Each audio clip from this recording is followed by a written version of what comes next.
Hello everybody.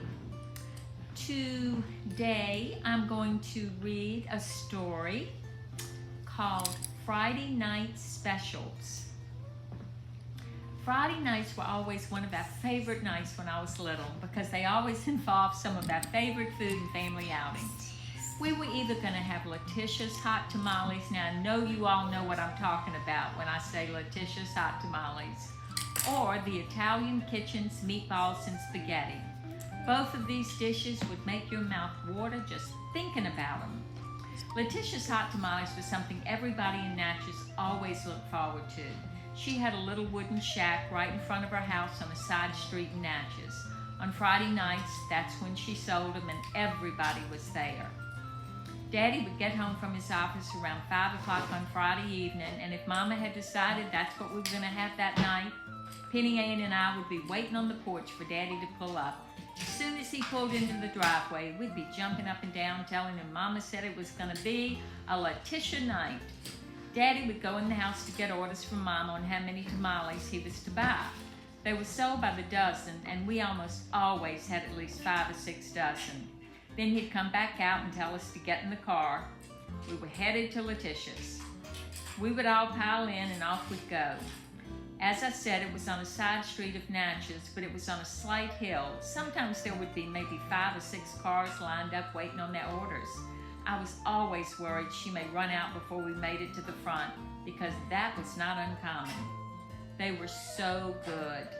As we pulled up to the shack, Letitia would be standing there inside and ready to hand out those sought-after tamales. She was all business. "Evening, Judge. How many dozen you want tonight?" Daddy would tell her, and then hand her a small, heavy pot for the rich red sauce that always went with the hot tamales.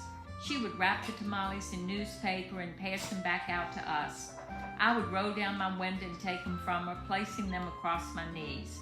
I usually had on shorts, and I could feel those hot tamales through that newspaper. They were wonderful, wonderful smells coming from them, and it was warm, very vivid in my mind.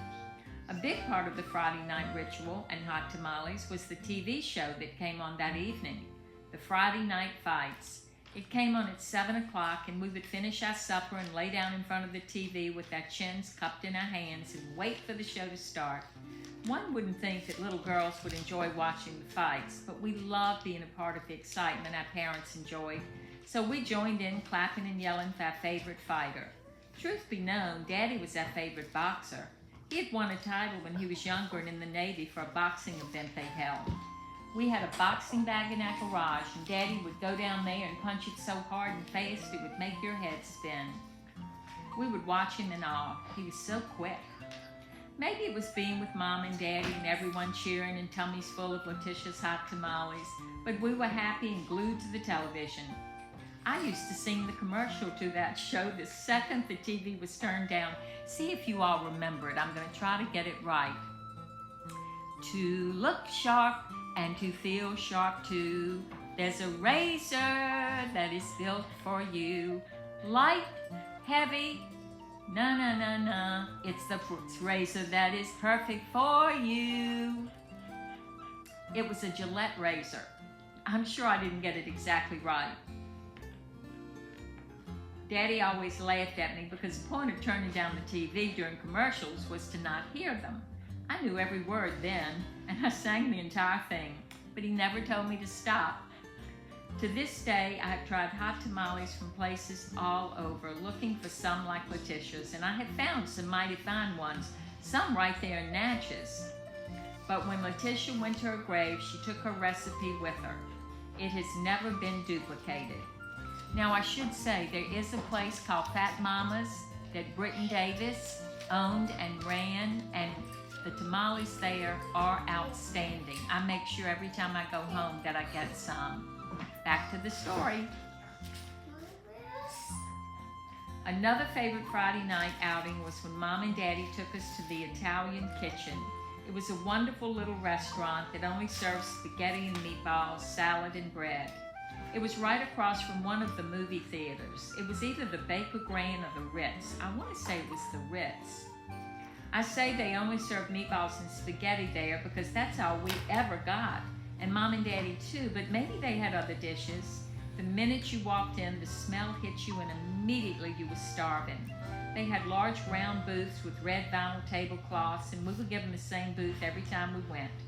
While we waited on a meal, they had these little red Latisse-looking baskets with crackers and butter.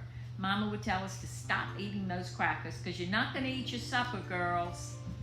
After we ate, we walked around the corner to the main street and went to the newsstand, a small, narrow shop where Mom and Daddy browsed the books, and we got comic books and Nutty Buddy ice cream cones. We would take our comic books and ice cream and sit right outside the shop. Mom and Daddy took a while visiting with others they saw and picking the perfect novel for their reading the following week. It was always so comfortable and fun. It was a night of good food, comic books, ice cream, and family. Friday nights in the small town of Natchez were always special and a treasured memory.